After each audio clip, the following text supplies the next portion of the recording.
Good morning, and welcome to Birmingham Unitarian Church. I am the Reverend Mandy Beal. I am this congregation's senior minister. I am joined in the leadership of this service this morning by our co-directors of music ministry, Abha and Stephen Daring, also with worship associate Teresa Honnold.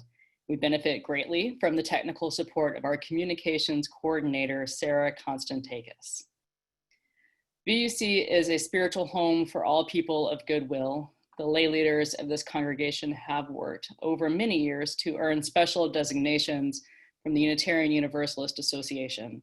In 1994, we became a welcoming congregation. That is a term that specifically applies to congregations that are intentionally inclusive of lesbian, gay, bisexual, transgender, and queer individuals and their families.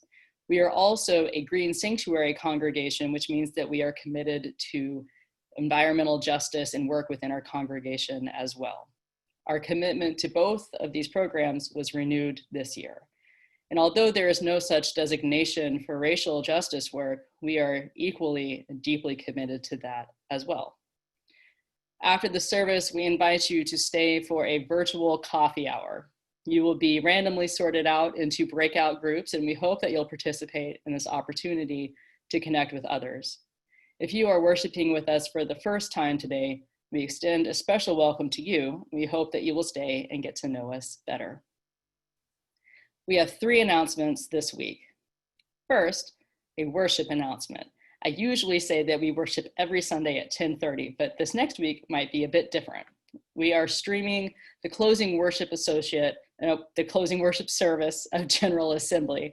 Instead of having our own private worship service, we are joining with UU congregations around the country and the world in that special service. It is a profound and joyful affirmation of our connection to our larger faith community. Second, a workshop on advanced directives will take place tomorrow evening, which is Monday, the 22nd at 7 p.m. In this session, you'll learn what advanced directives are and why they are important for everyone, not just older adults. We will also discuss how to approach this conversation with loved ones. Advanced care experts Faith Hopp and Christy Stewart are co-leading this important learning opportunity, which will be hosted by the chair of our pastoral care program, Jennifer Norber. Please join us tomorrow evening. And finally, as you've heard by now, the UC's campus is in need of some major roof repairs that are not in our operating budget. The Blue Door roof must be completely replaced, and several other roof areas need repair and maintenance. So we're trying something fun for the first time, a 1-hour Raise the Roof Zoomathon that is scheduled for this Friday, June 26th at 7 p.m. The Raise the Roof Zoomathon will be hosted by Marcia Mahood and Andrew Schreck.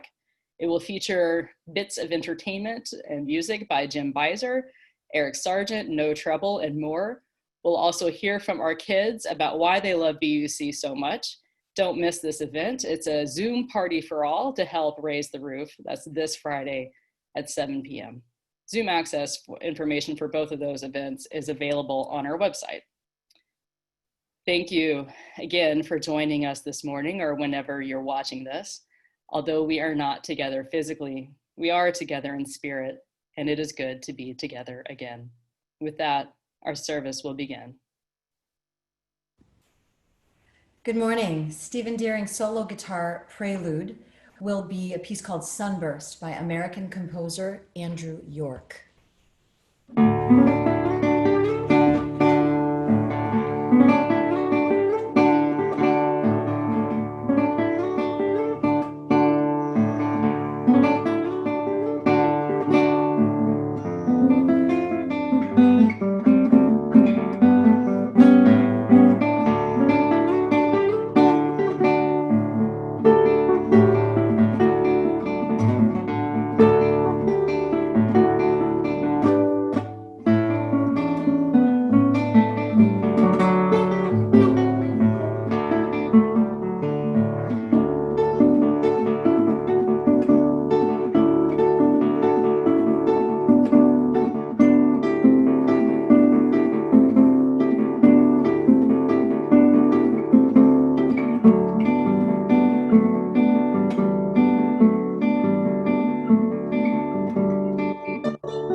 Unitarian Universalist countries across the world, but most especially in the United States, begin our services by lighting a chalice.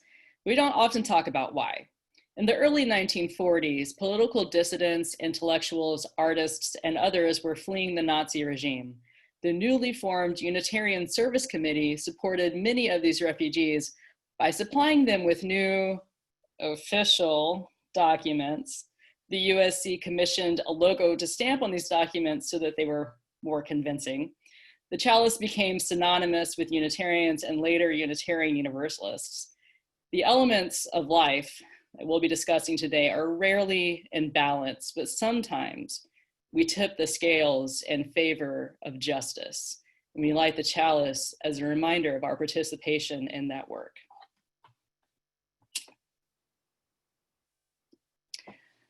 We come together this morning as celebrants, as seekers and companions.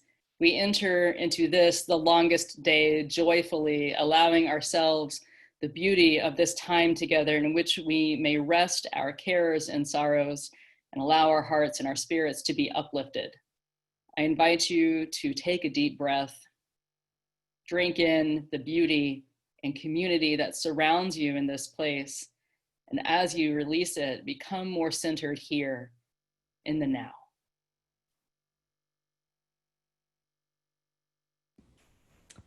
Our first hymn this morning is number 1066, O Brother Sun.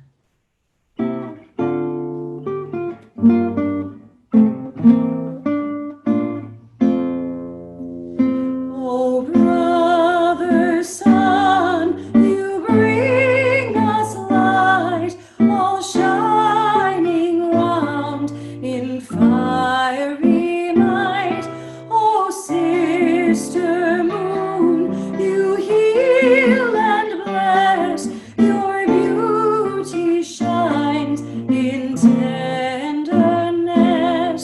O brother wind, you weep the hills, your mighty breath both freshens and fills. O sister water, you cleanse and flow through rivers and streams in ice and snow. O brother fire, you warm our night with all your dancing colored light. O sister earth, you feed all things, all birds, all creatures, all scales and wings.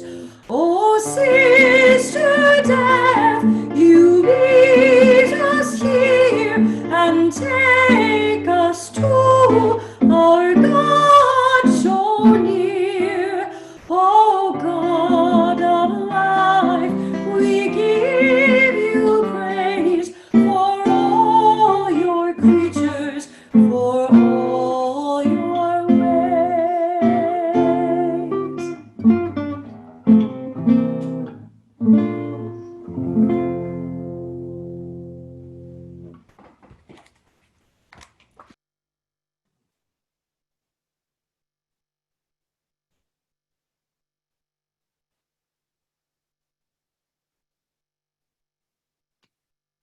Well, we had some technical, oh, Teresa, are you there? Yeah. Okay, great. Our opening words this morning are from The Longing for Home by Starhawk. We are longing to go home and to some place we have never been, a place half remembered and half envisioned we can only catch glimpses of from time to time. Community. Somewhere there are people to whom we can speak with passion without having the words catch in our throats. Somewhere a circle of hands will open to receive us. Eyes will light up as we enter. Voices will celebrate with us whenever we come into our own power. Community means strength that joins our strength to do the work that needs to be done. Arms to hold us when we falter. A circle of healing, a circle of friends, someplace where we can be free. We are stewards of this community, this place where we can be free. We are stewards also of our beautiful campus, even when we are not worshiping on site. And as such, we are still responsible for expenses like utilities, lawn maintenance, the monthly leasing fees for our copier and our postage meter. And we pay for Zoom too, sometimes as flawed as it might be. This house of memory and hope that we create together, virtually or in person, is a place of love and justice. Let there be an offering to support this beloved community. Your contributions can be sent using Venmo, username @BUCMI, or through our website. Both of those giving platforms are free and very easy to use. You can also put a check in the mail to us. I ask you to consider how much you've relied on BUC in the past 3 months and how much you want to get back into our building and do what you can to support our good work. Please give generously. Offertory This Music is a song that Steve and I wrote. It's about empathy and growing relationships. Step back and listen.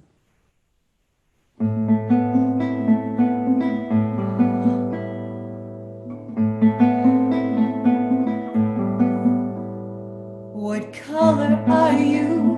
How much money do you make? Where do you live, with whom? Can I trust you? My people aren't like yours. We are wary of your game. How will we reconcile? Can I trust you? One word, one look, you invite me to engage. A story can heal, but we have to turn the page and step back and listen, oh, listen. Step back to hear what our hearts need to know. Cowardice is real, seems to underscore it all. Anger fuels the fire, will you trust me? Empathy can bind if we're safe to take the risk. The urgency is now, will you trust me? More pain, more hate will not relieve this ache. Our story can heal, but we have to turn the page and step back and listen, oh, listen. Step back to hear what our hearts need to know. Listen, I am listening now. Can you share? I hear you. How can I trust you? You can trust me. I will bide my time with you. Let's laugh and keep each other true. I can only speak for me. You can trust me. Sharing this space, inhabiting this place. Our stories will heal. We just have to turn the page and step back and listen to each other. Oh, and listen some more. Step back to hear what our hearts need to know. Together, step back and listen, oh, listen. Step back to hear what our hearts need to know.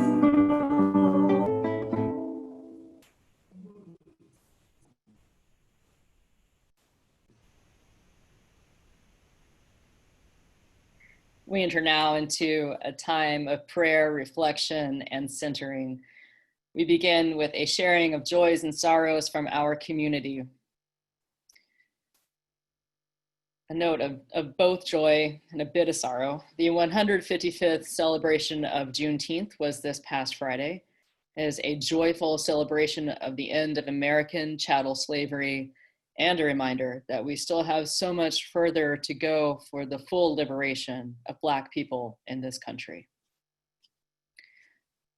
A joy from Ann Troop. remembering the special men in our lives. Happy Father's Day to the fathers. Happy Grandfather's Day to the grandfathers. Happy Great Grandfather's Day to the great grandfathers. We love you all. Another joy. Next Sunday, June 28th, marks the 51st anniversary of the Stonewall riots. Gay men and trans women that frequented the Stonewall Inn had experienced ongoing harassments and brutality at the hands of the police. When the club was raided that night, they fought back, and Marsha P. Johnson, a Black trans woman, is credited with throwing the first brick. This marked the beginning of the gay rights movement. And finally, a note of sorrow. Matt Trope's mother, Debbie Rose, died on June 12th after a battle with cancer. We hold Matt and Kim in our hearts as they navigate the days and the weeks to come. I invite you now to join me in a moment of prayer and reflection.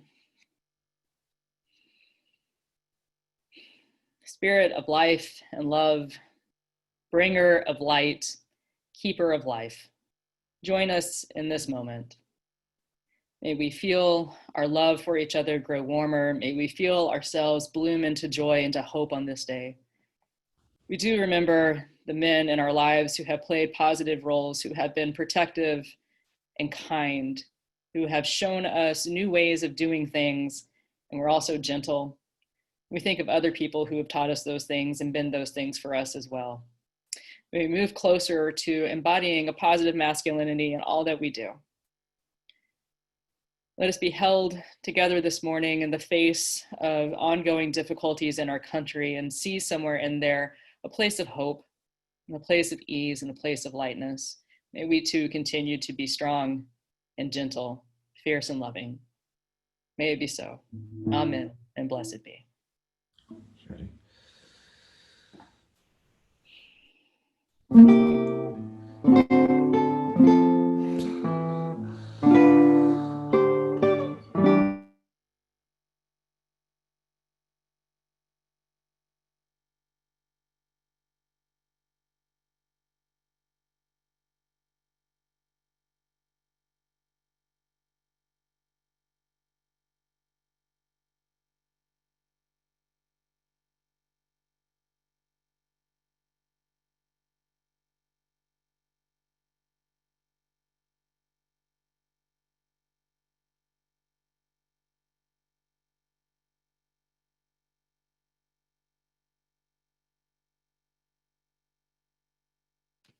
Well, it looks like maybe we've lost Stephen and Abha for the time being. You know, sometimes Zoom just has a moment, and I think today is one of those moments. So hopefully they'll be back to join us for the closing song. Otherwise, it's going to be really sad because it's going to be super cool. But let's move on, I guess, then to our reading, please, Teresa. Today's reading is Summertime by Paul Laurence Dunbar.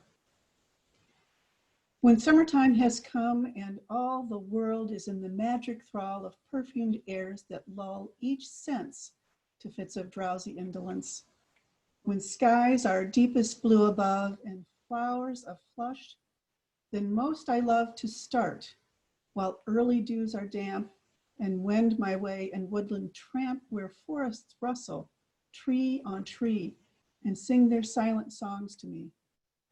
Where pathways meet and pathways part, to walk with nature heart by heart till wearied out at last I lie, where some sweet stream steals singing by a mossy bank, where violets vie in color with the summer sky. Or take my rod and line and hook and wander to some darkling brook where all day long the willows dream and idly droop to kiss the stream, and there to loll from morn till night, unheeding nibble, run, or bite, just for the joy of being there and drinking in the summer air, the summer sounds and summer sights. That set a restless mind to rights, where grief and pain and raging doubt of men and creeds have worn it out. The bird's song and the water's drone, the hummingbee's low monotone, the murmur of the passing breeze, and all the sounds akin to these, that make a man in summertime feel only fit for rest and rhyme. Joy springs all radiant in my breast, though pauper poor, than king more blessed. The tide beats in my soul so strong that happiness breaks forth in song and rings aloud the welcome blue with all the songs I ever knew. O time of rapture, time of song, how swiftly glide thy days along, adown the current of the years, above the rocks and griefs and tears, till wealth enough of joy for me in summertime pause to simply be.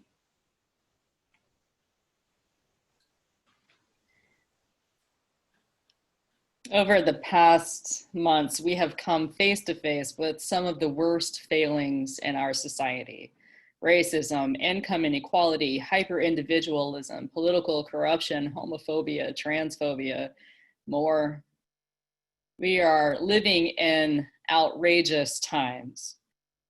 If our faith is to remain relevant in the world, we can't be separated from the struggles of the day. But our bodies, our minds, our souls are not designed to be in a constant state of outrage, no matter how constantly outrageous things might be. These things weigh on our hearts, and today we name them so that we may consciously put them aside, if just for a while. Sometimes we have to turn our attention elsewhere in an act of self-preservation. Today is a special day honoring the peak of sunlight in our hemisphere, even if it is overcast and potentially rainy. And so we shift our focus there as best we can. We start with a very, very broad focus. Long ago, before there were humans, before there were life, there was the sun. At its own beginning, the sun spun out matter, and some of that matter formed masses. The sun's gravity wove the masses together with other cosmic forces, and they became planets. One of them would become ours. A series of things happened. Earth's atmosphere began to develop and hold in moisture. Because of the planet's just right proximity to the sun and a just right amount of water staying in liquid form, more things happened. And at just the right time, asteroids and comets crashed into the Earth's surface, and they introduced new molecules. And somehow, through this process of random collisions and unfathomably precise timing, life began. And there is another version of this story that many of us in the Western world know. The ancient Hebrew poets tell us that the earth was void. It was imagined as water and spirit blowing over the water. And then light was created, followed by darkness. And next, the water of the earth was separated from the water above the earth, and that means that the atmosphere was formed. And then the land was separated from the sea. Vegetation grew on the land, and then came the sun, and then the moon. Light is listed before the sun because light appears before sunrise, and it remains after sunset. And these verses, like many verses, hold a secret. The verses are told in parables, the parallels that are told in binaries. The Hebrew creation mythology goes in a slightly different order. The first pair of binaries are in order: light, atmosphere, land, and then sun. So slightly different than the astrophysics version, but it is remarkably close. Astrophysics and the theological poetry of the ancients are two different languages for understanding the mystery of life's origin. Astrophysics has determined the series of events that made life possible, but it has no explanation for why it happened. Judeo-Christian mythology puts this mystery in the hands of a creator. There are cosmologies that attempt to answer this timeless question from around the world. Why are we here? We don't really know. But all of the ways of approaching this question come to the same conclusions. The origin of life is a mystery, that the keeper, the sustainer of life, is the sun. Our physical relationship to the sun creates the seasons of our world. Seasons come and go based on the orbit of the sun and the tilt of its axis. When our corner of the world tips closest to the sun, crops grow and we are surrounded by the fullness of life. Although summer is a time of agrarian labor, it is also a time of recreation. So whether we work or we play, in the summer, we surround ourselves with the splendor of the world, brought forth by the warmth of the sun. We call our closest proximity to the sun the summer solstice, the longest day of the year, this day. And as our sense of time drags out in quarantine, I want to assure you that the actual number of hours in this day remains 24. But the time that we have in the life-sustaining light of the sun is greater today than it has been for a year, and greater than it will be again until the next year. Returning to the two languages of cosmology that are most influential in our culture, astrophysics and the ancient Hebrew poets, both agree that before light, there was chaos. The astrophysicists tell us that the universe was a swirl with matter and antimatter, energy and radiation, gravity, and things that we still don't know about, things that we can't understand. Genesis describes the time before our knowing as darkness covered the face of the deep. It's a short phrase with a bunch of meaning. It's a whole lot of background there, and that could be a sermon series just in and of itself, but I'll just cut to the chase. Just trust me when I tell you that that phrase, darkness covered the deep, means that chaos reigned. And then there was light.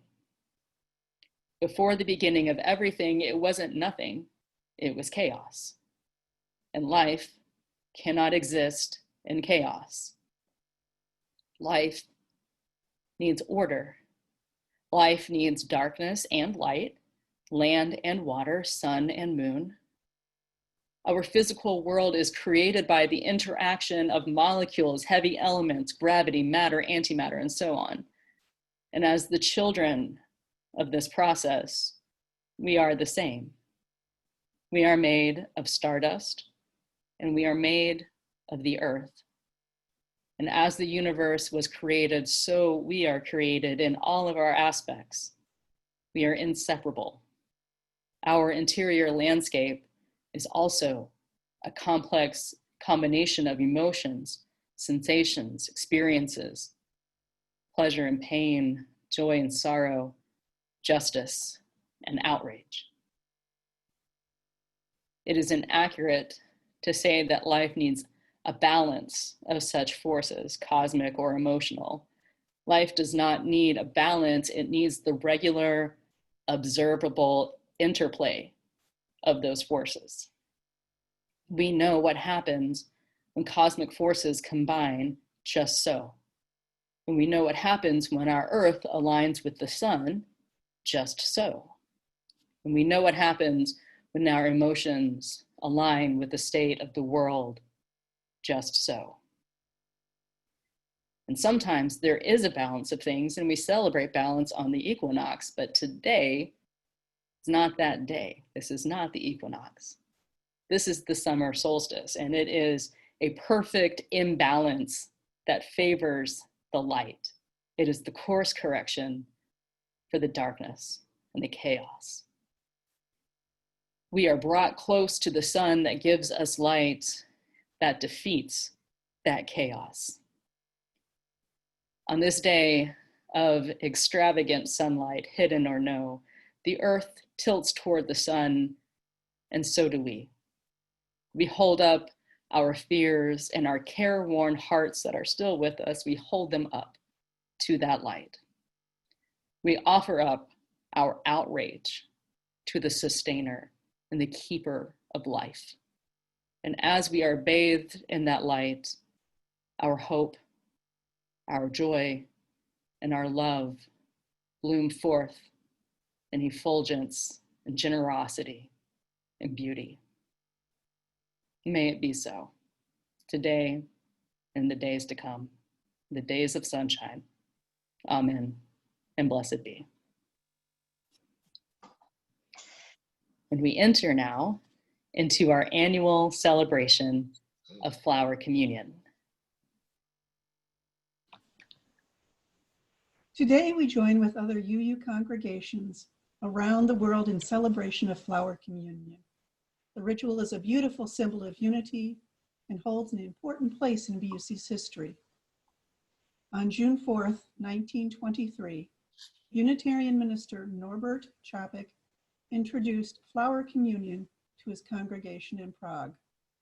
He wanted his congregation to have a religious symbol of unity, but felt that the traditional Christian communion of bread and wine was not appropriate for members of his church who had rejected Catholicism. So he looked to nature for a new symbol, and Flower Communion was born.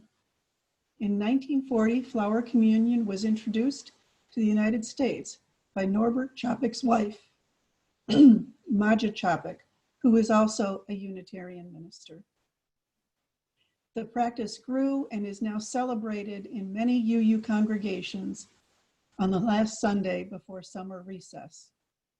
It is a reminder that each of us is beautiful and unique, just as each flower is beautiful and unique.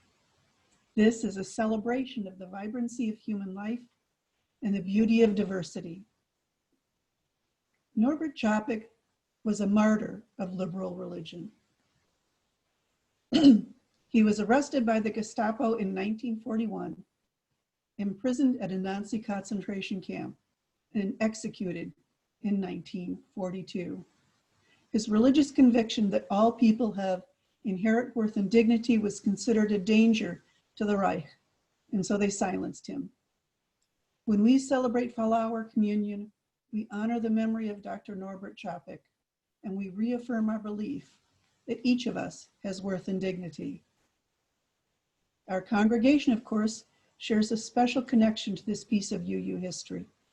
Members of the Čapek family later emigrated to the United States, and some of them became members of this congregation.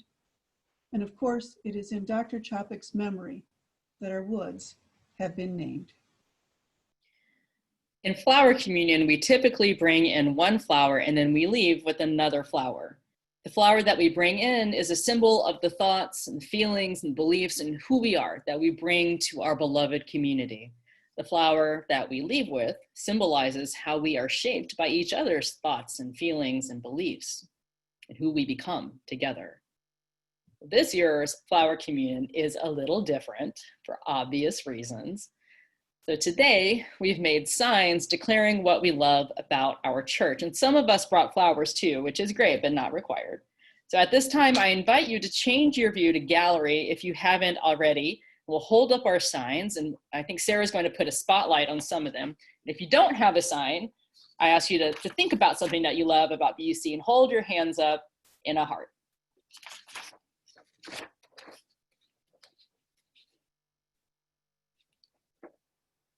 Friends, comfort,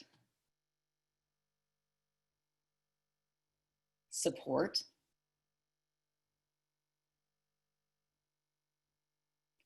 BUC community of compassion and creative expression. You, oh, sweet and also cheating, nice.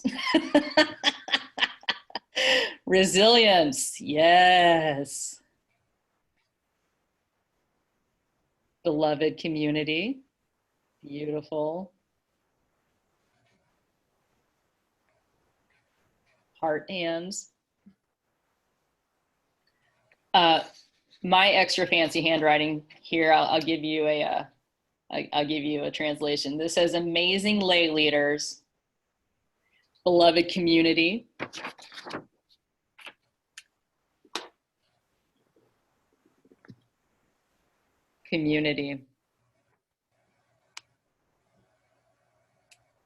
amazing musicians, people, joy, community, knowledge, enduring.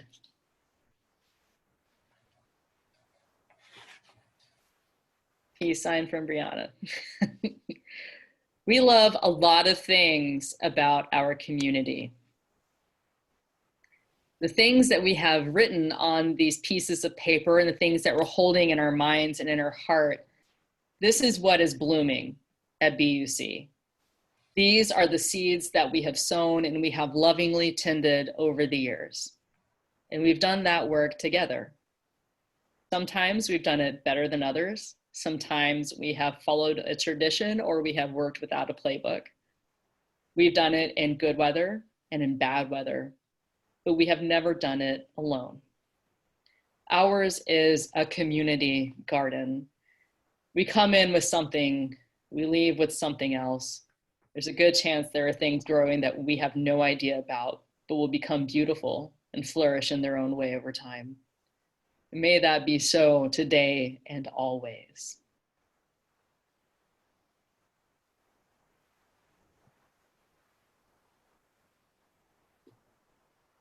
And now, will you join in singing a song that you all know? And if we get disconnected for some reason, you keep singing. Here comes the sun. Here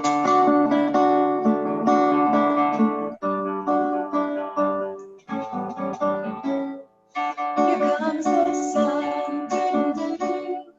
Here comes the sun, I say it's alright.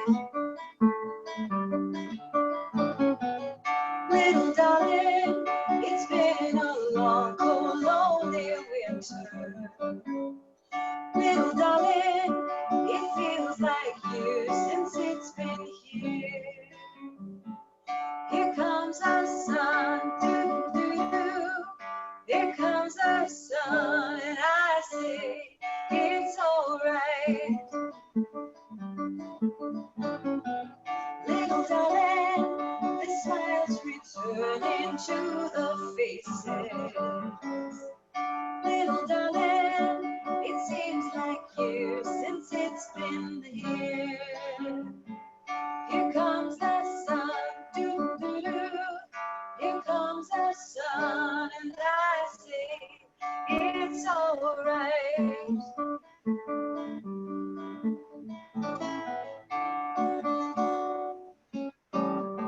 Sun, sun, sun, here it comes. Sun, sun, sun, here it comes. Sun, sun, sun, here it comes. Sun, sun, sun, here it comes. Sun, sun, sun, here it comes.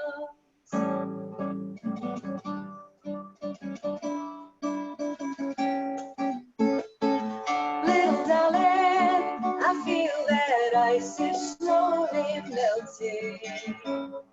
Little darling, it seems like years since it's been clear.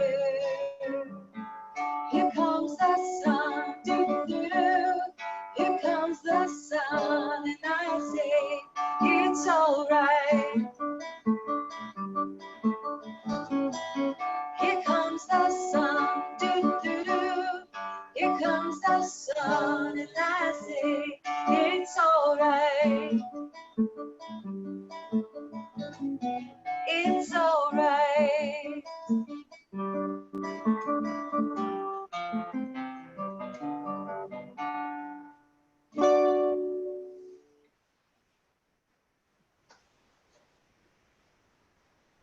We extinguish our chalice, but not the light of truth, the warmth of community, the love of all that is. We go now into the world and we take with us some of the hope, love, and joy that we have found here today. May it be so. Amen and blessed be.